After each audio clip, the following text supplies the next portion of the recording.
Witam wszystkich na moim kanale YouTube, jestem Grzegorz Gruca, a w tym filmiku opowiem Wam, jak przewozimy ule. Na wstępie muszę powiedzieć, że jest to takie przewożenie amatorskie w samochodzie osobowym na niewielkie odległości do 50 km.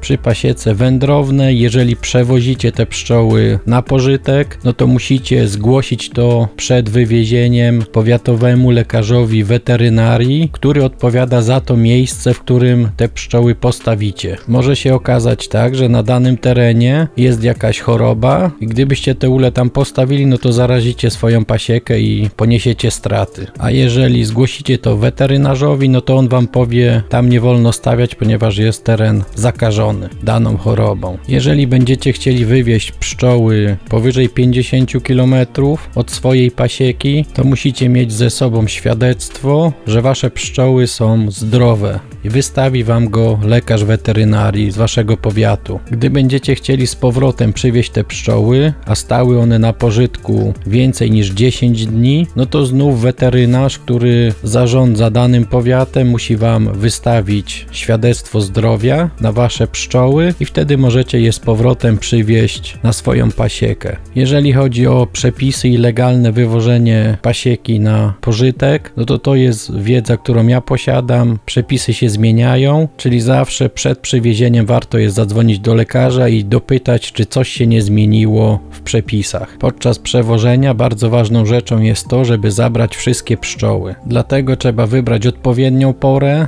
żeby te wszystkie pszczoły były w ulu. Jeżeli zabierzemy je w dzień, no to część pszczół będzie poza ulem. Dlatego przewozimy pszczoły tylko wieczorem po zmroku albo wcześnie rano. Praca z pszczołami po zmroku, no to moim zdaniem jest taka, powiem, utrudniona, ponieważ z każdą minutą staje się coraz ciemniej i dobre zabezpieczenie pszczół, żeby w samochodzie nie uciekły i nas nie porządliły, czy samo niesienie pszczół, żeby o coś się nie potknąć, jest utrudnione. Można oczywiście doświetlić sobie teren, trzeba mieć źródło światła czerwonego, z czerwoną przysłoną. Jeżeli będziecie mieli zwykłą latarkę, no to pszczoły będą lecieć do światła. W tym filmie pokażę Wam, jak przewozimy te ule wcześnie rano, no i tutaj trzeba sprawdzić sobie, kiedy jest wschód słońca i trzeba być przed wschodem słońca na pasiece i pozatykać wlotki, tak żeby te pszczoły były wszystkie w ulu. Drugą sprawą jest, że warto mieć miejsce, do którego jesteście w stanie podjechać samochodem. Przeniesienie ula 10 metrów czy 3 metry, no to nie ma większego problemu, ale przenoszenie już na dalszą odległość, nie wiem, 100 metrów, 200, no to jest już duży wysiłek. Gniazda rodzin pszczelich muszą być odpowiednio przygotowane do przewiezienia. Jeżeli w gnieździe znajdowałby się miód, no to trzeba ten miód wyciągnąć, ponieważ ciężkie ramki znacznie łatwiej odchylają się na zakrętach czy przy hamowaniu, co powoduje zgniatanie pszczół. Dobrze jest nie robić 4-5 dni przeglądu w gnieździe przed przewożeniem. Chodzi o to, że te ramki są przykitowane do korpusu i to zmniejsza możliwość przesuwania się tych ramek. Ramki z odstępnikami czy ramki hoffmanowskie są znacznie bardziej bezpieczne do przewożenia. Podczas transportu bardzo ważna jest wentylacja. Jeżeli nie zapewnimy tej wentylacji, to pszczoły nie będą w stanie wychłodzić gniazda lub po prostu się uduszą z braku powietrza. W dennicy wyciągam tackę, tak żeby po prostu była sama siatka i był dostęp świeżego powietrza. Jeżeli są ule z pajączkami w dennicy, no to wszystkie zaślepki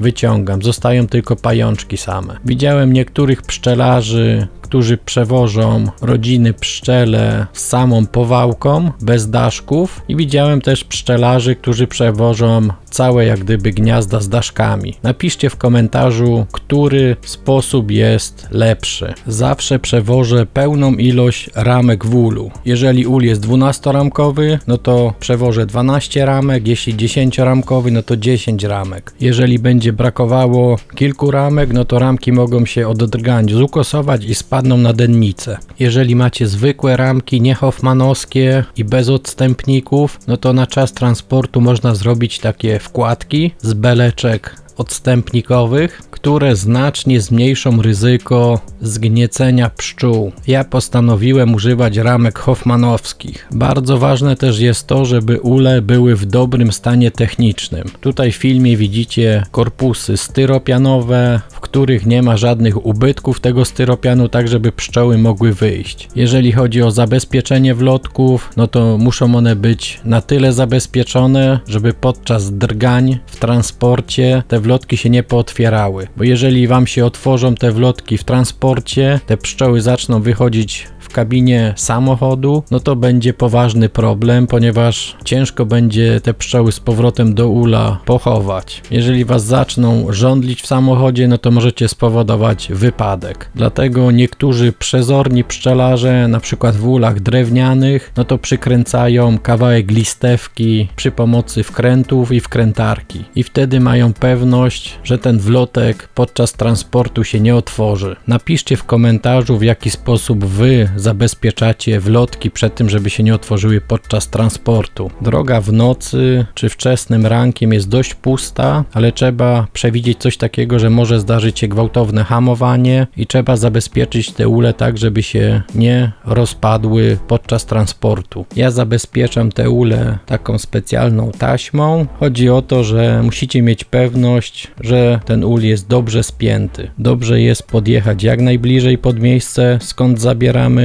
ule. Trzeba liczyć, że do takiego bagażnika w samochodzie osobowym kombi wejdzie od 4 do 6 gniazd. Mówię tutaj o ulu wielkopolskim i w zależności od tego, jak duży macie ten bagażnik, no to wchodzi przeważnie 4 gniazda dadantów. Jeżeli chcecie przewozić większą ilość pszczół, no to warto jest zaopatrzyć się w większy samochód lub przyczepę. Jeżeli chodzi o jazdę, no to trzeba jechać spokojnie, omijać dziury, unikać ogólnie wstrząsów, mocnego hamowania czy ostrego skręcania, na przykład w zjazdy 90 stopni, ponieważ przy takich właśnie manewrach najwięcej pszczół może zginąć. Bardzo ważne jest też to, w jaki sposób ułożymy te gniazda w samochodzie. I tutaj chodzi o ułożenie ramek względem kierunku jazdy. Jeżeli ułożymy ramkę poprzecznie do kierunku jazdy i mocno zahamujemy, no to dół ramek będzie po prostu przesuwał się do przodu pojazdu i zgniecie pszczoły. Jeżeli nie są to ramki z odstępnikami albo nie są to ramki hoffmanowskie. Natomiast jeśli ułożymy te ramki równolegle do kierunku jazdy, no to przy hamowaniu są one zabezpieczone, ponieważ nie będą się przesuwać, ale będą się przesuwać przy zakrętach, czyli trzeba w zakręty wchodzić z mniejszą prędkością, tak żeby te siły działające odśrodkowo były jak najmniejsze. Dlatego podczas wybierania typu ramki trzeba się dobrze zastanowić, czy nie użyć ramek z odstępnikami lub hoffmanowskich, jeżeli zamierzamy przewozić te pszczoły z jednego miejsca na drugie. Pomimo wszelkich starań może się okazać, że podczas transportu któryś z uli się rozszczelni, dlatego ja jako kierowca zawsze mam ubrany kombinezon, a kapelusz mam jak gdyby z tyłu na plecach. Chodzi o to, żeby on nie utrudniał jazdy, ale w razie czego bardzo szybko można było się zatrzymać na poboczu i ubrać kapelusz. Jeżeli chodzi o to, czy skrapiać pszczoły wodą, czy dostarczać im wody podczas transportu, no to są różne opinie. Jedni pszczelarze mówią, że woda doprowadzi do zaparzenia pszczół, inni mówią, że bez wody pszczoły nie są w stanie schłodzić gniazda. Proszę napiszcie w komentarzu, co o tym sądzicie i czy dodawać wodę podczas transportu, czy nie. W moim przypadku nie dodawałem wody, ponieważ transport był bardzo krótki. Zrobiliśmy to bardzo sprawnie, także w przeciągu 40 minut pszczoły już były w nowym miejscu z otwartymi wylotkami. Wszystkie czynności, czyli zabezpieczenie ula, spięcie go, załadowanie i przewiezienie i rozładunek robimy jak najszybciej. Chodzi o to, żeby te pszczoły były zamknięte jak najkrócej. Dlatego dzień wcześniej warto jest przygotować sobie stojaki pod ulę w nowym miejscu, do którego będziemy przewozić te pszczoły. To znacznie skraca zamknięcie pszczół w ulu. Zaraz po ustawieniu uli w nieodpowiednim miejscu otwieramy wylotki i tutaj warto robić to w pełnym kombinezonie pszczelarskim, ponieważ nie wiadomo, co podczas transportu się wydarzyło. Mogą pszczoły po prostu wyskoczyć i was zaatakować, ponieważ będą zdenerwowane transportem. W tym filmie zobaczyliście, jak my przewozimy pszczoły. Jeżeli robimy coś źle, no to piszcie w komentarzu. To tyle w tym filmiku. Zapraszam na inne moje filmy i do zasubskrybowania tego kanału. Cześć!